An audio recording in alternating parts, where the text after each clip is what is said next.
بسم اللہ الرحمن الرحیم۔ تختی نمبر 4 جو بتائی وہ ترتیب مخارج کے اعتبار سے کیا عرض کیا؟ تختی نمبر 4 دوسرے ہمارے صاحب محترم قاری سعید صاحب نور اللہ مرکزہ فرمایا کرتے تھے یہ ترتیب سعودی ہے، ترتیب سعود سواد سے اوپر چڑھنے کے معنی۔ مخارج کی ترتیب استاد یوں فرماتے تھے کہ ایسے مخارج کی ترتیب شروع ہوتی ہے اور اس طریقے سے اوپر چڑھتی جاتی اور آخر میں ہونٹوں پہ آ کے ختم ہو جاتی ہے۔ ایسا ہے کہ نہیں؟ اچھا، یہ ترتیب سعودی کا مفہوم بتا دیں تو میں ترتیب سعودی کا مفہوم آج کل جو مخارج دانتوں کے نام ہو گئے، زبان کے نام بھی بتا دیے۔ تو اب مخارج کی تعداد کتنی ہے؟ 17۔ نورانی قاعدے میں جتنے حروف اس تختی کے اندر لکھے ہیں اس کے اعتبار سے 15 مخارج بیان کیے گئے ہیں۔ پہلا مخرج جوف دہن، آخری مخرج 17واں خیشوم کا، اس طرح 17 پورے ہو جاتے ہیں۔ تو آپ ترتیب کے اعتبار سے اگر اس کو قائم رکھیں تو پہلا مخرج آپ لکھ لیں جوف دہن، منہ کے اندر کا خالی حصہ، منہ کے اندر کا خالی حصہ جس سے حروف مدہ ادا ہوتے ہیں، جس سے جیسے بابو بی، یہ الف با اور یا تینوں کی مثال آ گئی۔ ٹھیک ہے، بچوں کو سمجھانے کے لیے الف سے ساکن، الف سے پہلے زبر ہو، با ساکن سے پہلے پیش ہو، یا ساکن سے پہلے زیر۔ مخرج نمبر 2، دوسرا مخرج حلق کا حصہ۔ اب یہاں اس ترتیب سے چلیں گے، حلق کا ایک حصہ وہ جو سینے کی طرف ہے، مخرج نمبر 2 کیا ہے؟ حلق کا وہ حصہ جو سینے کی طرف ہے، اس سے حمزہ بولے اور ہا ادا ہوتے ہیں۔ تو جب میں مخرج کی تعریف کروں گا اور آپ بھی مخرج کی تعریف کریں گے تو حرف کو پڑھیں گے تو اس کو اسی مخرج کے مطابق پڑھنا ہے۔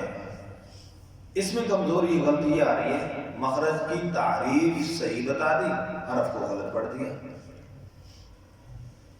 مخارج یاد ہے جی فلاں سناؤ، مخرج صحیح سنائیں گے اور حرف غلط پڑھ لیں گے تو اس کا کیا کرے گا؟ علم اور عمل ہو، تو آپ کا عمل علم کے مطابق ہونا چاہیے۔ تو کیسے ہوگا؟ جب تعریف یاد کی، تعریف یاد کرتے ہوئے جب حرف کا نام لینا ہے تو مخرج کے مطابق رہنا ہے۔ ٹھیک جی، اقصی حلق، حلق کا وہ حصہ جو سینے کی طرف ہے، اس سے حمزہ بولیں اور ہا ادا ہوتے ہیں۔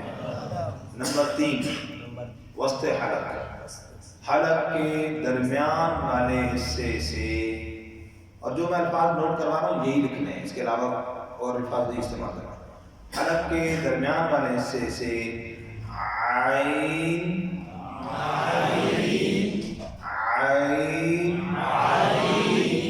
ہا ادا ہوتے ہیں۔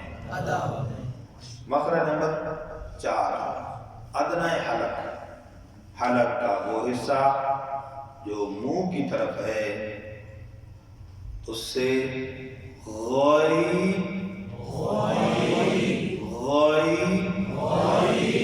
اور خو ادا ہوتے ہیں۔ ان 6 کو حروف حلقی کہتے ہیں۔ مخرج نمبر 5 زبان کی جڑ جو کبے کے قریب ہے، یہ جو گوشت کا لوتڑا منہ کے اندر ایسے چھوٹا سا نہیں ایسے لٹکا ہوا، اس کو کبا کہتے ہیں۔ زبان کی جڑ جو کبے کے قریب ہے، جب اوپر تالو سے لگے تو قوف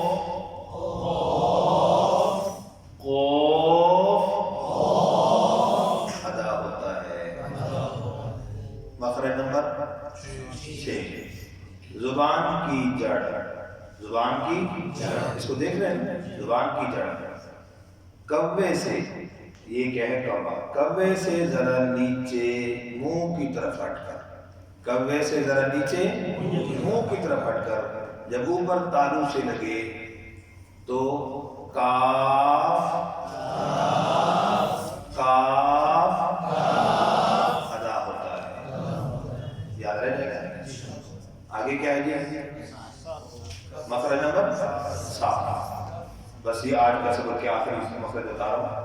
زبان کا درمیان، زبان کا درمیان جب بالمقابل اوپر کے تالو سے لگے، زبان کا درمیان جب بالمقابل اوپر کے تالو سے لگے تو جیم شین اور یا غیر مدہ اور یا غیر مدہ ادا ہوتے ہیں۔